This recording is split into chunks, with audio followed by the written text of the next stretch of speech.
Coming up on Network Africa, rescue workers search for a small plane which crashed in central Kenya with 10 people on board.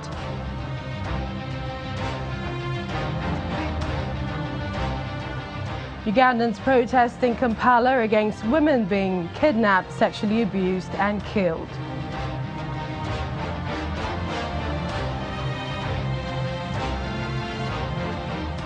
And Madagascar has a new prime minister whose appointment is aimed at ending a political crisis in the country.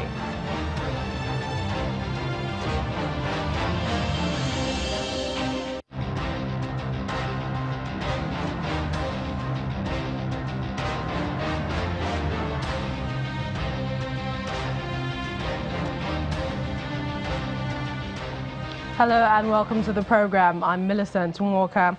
We begin in Kenya, where the Red Cross organization has confirmed that its emergency responders were involved in a road accident while on their way to provide backup in the search and rescue of a passenger plane that crashed in a forested area north of Nairobi.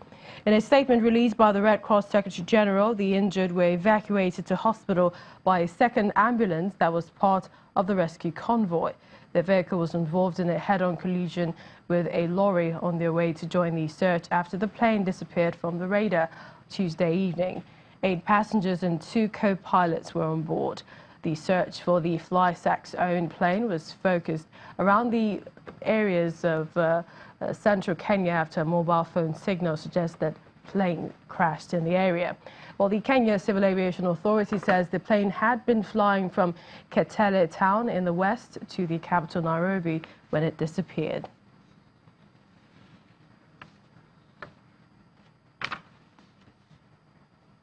Well, let's get more on the story from a Kenyan communications specialist, George Orido. Thanks for joining us on the program. What is the latest on the search for the missing passenger plane? Thank you for having me. The latest is that the plane has not been discovered yet. There are efforts to get it, and all personnel, including military and civil aviation, emergency, are all deployed around the area that suspected to have signals of those who are victims of this unfortunate accident near the foot of Mount Kenya, the Aberdare Ranges. So, so far, no one has been, the plane has not been discovered, and it's feared that the 10 are all dead. The 10 passengers and crew are all feared dead.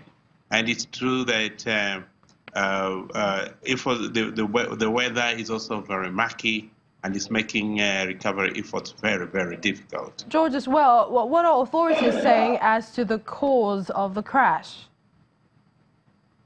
Okay, unconfirmed reports indicate that the air traffic control at Wilson Airport, the designated airport, might have made a mistake in redirecting the plane from Wilson Airport to Jomo Kenyatta International Airport. And when that direction was changed, then the plane got to meet extremely bad weather. And that's what might have caused the accident. I can repeat that that is not yet confirmed, but many have said that the mistake this time round could be because of the air traffic control officer who redirected the plane from its original path. Also, emergency responders from the Kenyan Red Cross were involved in a road accident while on their way to provide backup. Give us an update on how they're doing. Well, yes, there was a bad accident where an ambulance that was providing backup for the search efforts had a head-on collision with a lorry somewhere in Jambini, near the area that's suspected to have this accident happen. None of them is dead. Nearly 7 of them have tissue injuries, and 3 are critical and have been moved to the Nakuru County Hospital. They're under medical attention right now. Luckily, none is dead from that accident. That's a rather sad development. Finally, George, how common are plane crashes in Kenya, and what are the authorities doing to prevent a recurrence and to ensure safety on the roads as well?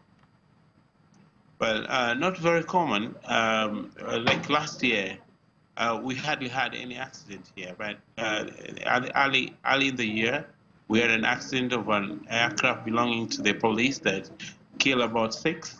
In the previous times, we've had planes crashing due to bad weather and due to pilot error, where senior cabinet ministers have died in about 5 years ago.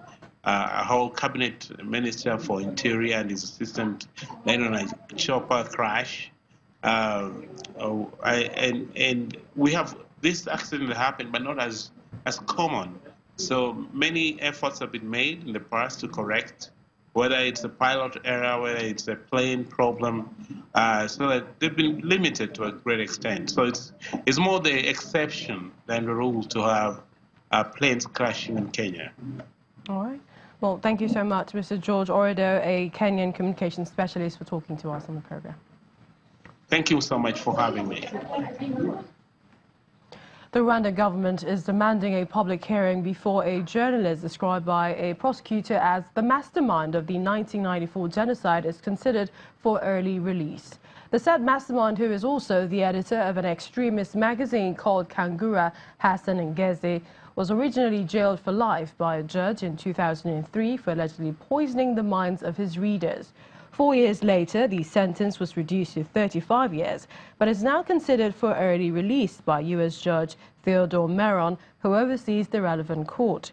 According to the UK's Guardian, this move has sparked outrage not just within Rwanda, but among the lawyers who originally put him behind bars.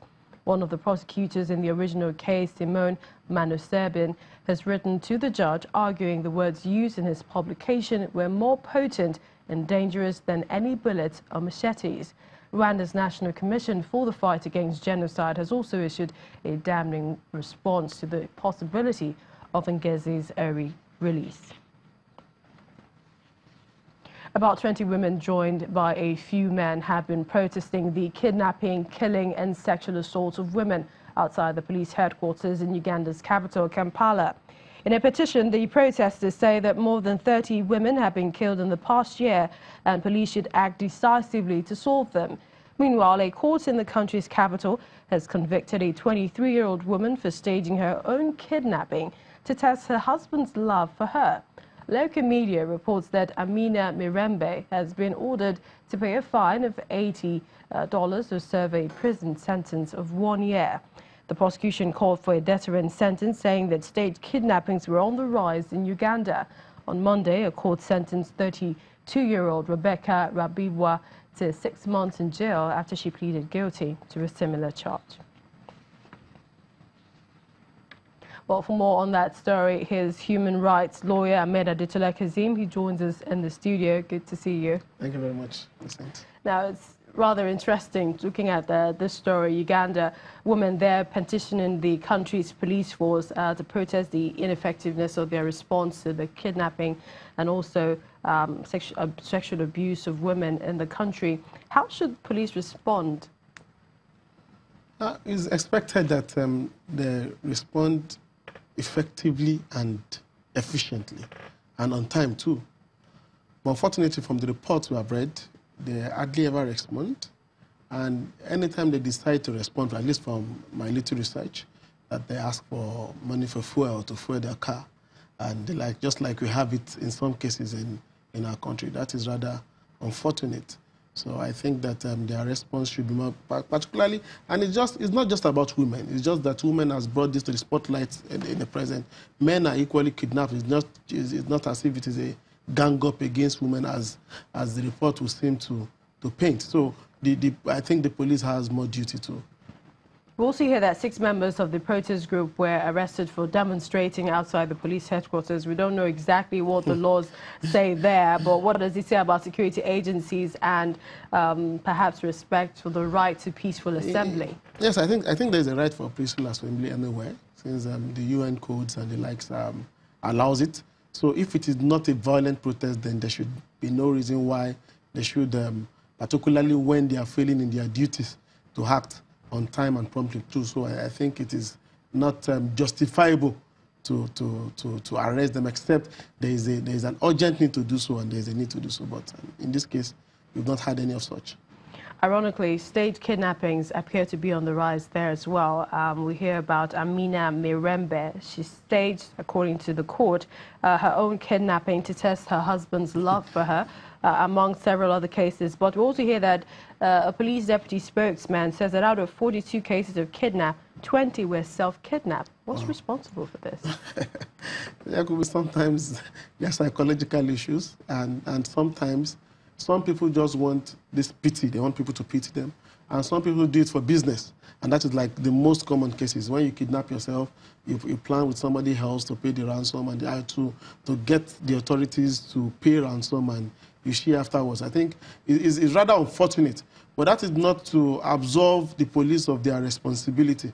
You understand? They shouldn't hide. Rather, this is unfortunate and it should be discouraged. And I appreciate the judgment passed on them. But that was for $80. $80 or 1 year imprisonment if she's not able to. Yeah. But at least that is enough difference to say that if you do such thing, you face the book. You understand? But that is not to absolve the police of their duty to protect lives and property. Finally, how much would you say the police is doing? We heard the president, Museveni, who said that the practice of criminality can be stopped with palm prints and DNA details being documented. I don't understand. Can you repeat? The president, Museveni, had earlier said that perhaps elimination of crime could be discouraged with biometrics, palm prints, DNA details taken, even registration of SIM cards and, you know, CCTV across the country. No, definitely. That will reduce it to a large extent, but might not totally bring it to an end, because in advanced countries, you still have these crimes being perpetuated. So I believe that the country, or let me say the authorities of the country, should be more alive to their duties and should motivate, because the police, when the police chief was asked that why did they ask for fuel to attend to urgent cases, they said the government does not provide enough facilities. So the government has a duty too in all this. So the government should work hand in hand with the police authorities to ensure that these crimes are brought to a stop. Human rights lawyer Meda Disila Kazim, thank you for joining us. Thank you very much, Vincent.